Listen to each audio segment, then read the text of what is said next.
Construction on Fort Morgan began in 1819. The fort was built by the U.S. Army Corps of Engineers, mostly through the use of African American slaves. Brick and mortar were the only materials that could be obtained locally. Other essential construction materials, such as finished granite, sandstone, ironwork, and cement, had to be shipped by water from New York. The fort was known as the Work on Mobile Point until 1833, when it was named to honor Revolutionary War hero General Daniel Morgan. Fort Morgan was completed in 1834. Fort Morgan was seized by troops on the state of Alabama on January 4, 1861. Turned over to the Confederate Army in March of 1861, the fort served as the first line of defense for the city of Mobile and provided protection for blockade runners entering Mobile Bay. On the morning of August 5, 1864, Union naval forces fought their way past the Fort Morgan and defeated a Confederate Navy squadron which included the CSS Tennessee, one of the most powerful ironclads constructed in the South during the war. Union land forces commenced siege operation against Fort Morgan on August 9th. On the morning of August 22nd, Union artillery began one of the most intense bombardments of a single fort recorded during the Civil War.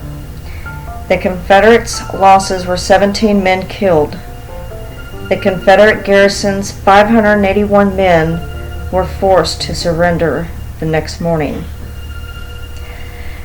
Beginning in 1895, the U.S. Army Corps of Engineers began construction of a new fortification system at Fort Morgan. Reinforced concrete barriers replaced the old brick fort as the main fortification protecting Mobile Bay. During time of war, electrically detonated underwater mines protected the entrance to Mobile Bay. Between 1900 and 1923, Fort Morgan became the largest permanent military base in Alabama, with a garrison of over 400 coastal artillery soldiers. Over 100 structures were built by the U.S. Army Quartermaster Department to support the coast defense mission. During World War I, 2,000 troops were stationed at the fort. Many of these men trained on the new artillery weapons and were becoming commonplace on the battlefields of France. With the end of the World War, Fort Morgan's garrison was steadily reduced, and in 1923, the post was ordered closed. However, Fort Morgan's role as a coast defense post was not over. In November 1941, the U.S. Navy reoccupied the post, and in April 1942, units of the 50th Coast Artillery Regiment arrived to renew the fort's coast defense mission. In July 1944, Fort Morgan was abandoned for the last time, and its role in America's coast defense officially came to an end. The first lighthouse on Sand Island, constructed by Winslow Lewis in 1837, was a 55-feet structure completed in 1839. The lighting was provided by 14 lamps and 16-inch reflectors, and as a first-ordered lens known as the Lewis lamp, which was poorly designed version or Argon-style lamp. Lewis enjoyed a monopoly through the relationship with Stephen Pleasanton that lasted until 1853.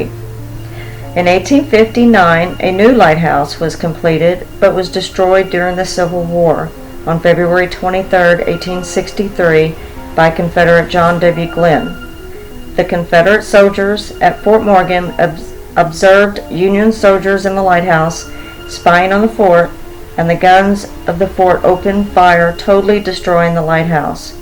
In 1864, a 48-feet wooden tower was built that lasted until 1873. On the construction of the lighthouse, by September 1864, the current lighthouse was completed that included a 2-story lighthouse keeper's dwelling, and the land at the time was approximately 400 acres. The base is 28 feet in diameter and 6 feet thick. constructed on 171 interconnected wood pilings covered with 12 feet of concrete with 125 feet focal height.